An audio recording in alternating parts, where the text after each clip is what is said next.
আসসালামু আলাইকুম। আমি মোহাম্মদ হাবিবুর রহমান, ডিপ্লোমা চিকিৎসক, সিগারেট ফার্মাসিস্ট। আমি আপনাদের মাঝে যে ওষুধটি নিয়ে আলোচনা করব, তার নাম মোনাস। এটি একটি খুবই গুরুত্বপূর্ণ ওষুধ।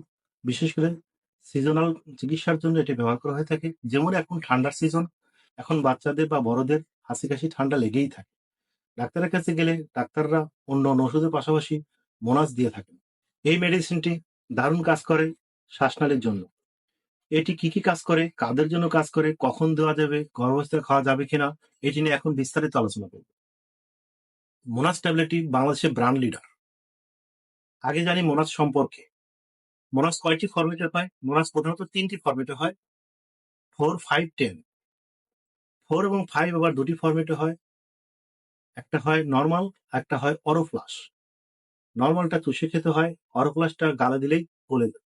বিশেষ করে বাচ্চারা ওষুধ গিলে খেতে চায় না, তাদের ক্ষেত্রে এটা দিলে পারে সাথে সাথে গলে যায়। গলে যাওয়ার সাথে সাথে তারা গিলে ফেলে বা খেয়ে ফেলে, থুতু করে ফেলে দিতে পারে না। অপরদিকে মোনাস 10 একটি ফরম্যাটে হয়ে থাকে। এটা ট্যাবলেট আকারে হয়ে থাকে, পানি দিয়ে গিলে খেতে হয়। মোনাস ট্যাবলেটে একটি নির্দিষ্ট কোর্স রয়েছে, 1 মাস, 2 মাস, 3 মাস। ডাক্তারদের কাছে গেলে পারে ডাক্তাররা বিভিন্ন মেয়াদে রোগীর অবস্থা পরিপ্রেক্ষিতে দিয়ে থাকে। কিন্তু আমরা করি কি, 2-3 দিন বা 5 দিন খাওয়ার পরে আর খাই না। এর ফলে ইনফেকশনটি আবার ফেরত আসে এবং পুনরায় আবার চালু করি। আসলে এটা নিয়ম নয়। ডাক্তারগণ নির্দিষ্ট যে পরিমাণে দিয়েছে সেই পরিমাণে খাওয়াই উত্তম। মনে রাখতে হবে, মোনাস ট্যাবলেটটি কখনোই শর্ট কোর্স নয়, অবশ্যই লং কোর্স। আপনার বিশেষজ্ঞ ডাক্তার 2 মাস, 3 মাস বা যাই দিক না কেন, সেই নিয়মে আপনাকে খেতে হবে। আপনি ইচ্ছা করলে বন্ধ করতে পারবেন না। বন্ধ করলে আপনার ইনফেকশনটা আবার ফিরে আসবে। আসলে বিষয়টি বুঝতে হবে যে প্রতিদিন একটি করে নিয়মিত সেবন করতে হবে। এক্ষেত্রে ভালো রেজাল্ট পাবেন। না হলে আপনার শারীরিকভাবে স্বস্তি বোধ করবেন না। মিনিমাম কমপক্ষে সর্বনিম্ন ডোজ 20 দিন, 1 মাস, 2 মাস, 3 মাস হতে পারে। মোনাস আসলে কি কাজ করে? চিকিৎসকগণ প্রধানত শ্বাসনালীর জন্য মোনাস ট্যাবলেটটি দিয়ে থাকেন।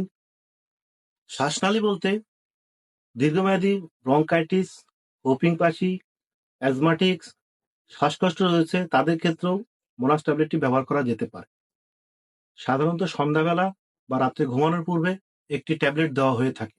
কিন্তু ভালো ফলাফলের জন্য সন্ধ্যাবেলা সেবন করাই উত্তম। মোনাসের আরো কিছু কাজ রয়েছে, যেমন অ্যালার্জির সমস্যা, ধুলাবালি থেকে যাদের সমস্যা হয়, ঠান্ডা কিছু খেলে যাদের কফ বেড়ে যায়, এই ধরনের সমস্যা যাদের হয়, তাদের অন্যান্য ওষুধের সাথে বিশেষজ্ঞ ডাক্তারগণ মোনাস ট্যাবলেটটি ব্যবহার করে থাকেন। যাদের শ্বাসতন্ত্রের মাংসপেশি সংকোচন হয়, শ্বাস নিতে বা ফেলতে কষ্ট হয়, অথবা সিঁড়ি উঠানো করতে কষ্ট হয়, তাদের ক্ষেত্রেও মোনাস ট্যাবলেটটি ব্যবহার করা যেতে পারে।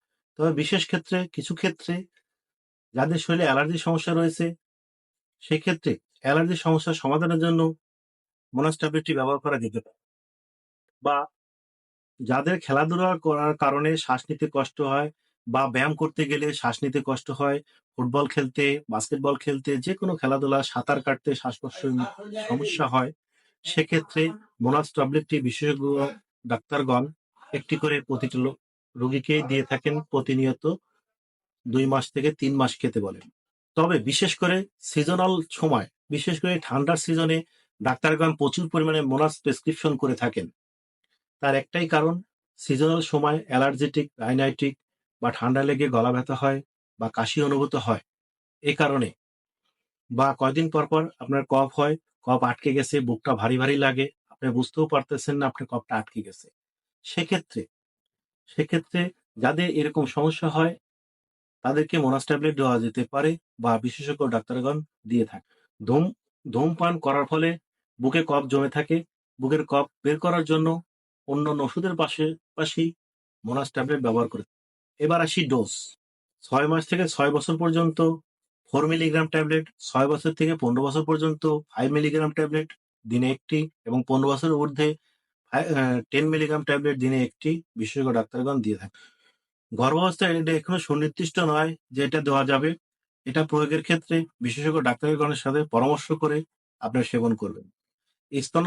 স্তন্যদানকালে এটা দেওয়া যায়। তবে মায়ের দুধের সাথে এটা সামান্য কিছু পরিমাণ নিশ্চিত হয়, সেক্ষেত্রে বাচ্চার ঘুম ঘুম ভাব হতে পারে। এজন্য এটা সেবনের পূর্বে বিশেষজ্ঞ ডাক্তারের পরামর্শ অনুযায়ী সেবন করবেন। এটা সেবনে খুব একটা বেশি সমস্যা হয় না। তবে প্রতিটা জিনিসেরই সামান্য কিছু পার্শ্বপ্রতিক্রিয়া থেকে থাকে।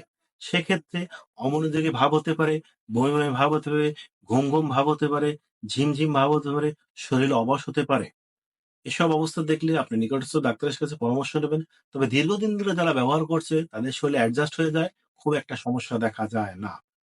পরিশেষে প্রতিটা ওষুধই শিশুদের নাগালের বাইরে রাখুন এবং ডাক্তারের পরামর্শ অনুযায়ী সেবন করুন। সামনে এরকম আরো ভিডিও পেতে হলে আমার সাথেই থাকুন। আসসালামু আলাইকুম।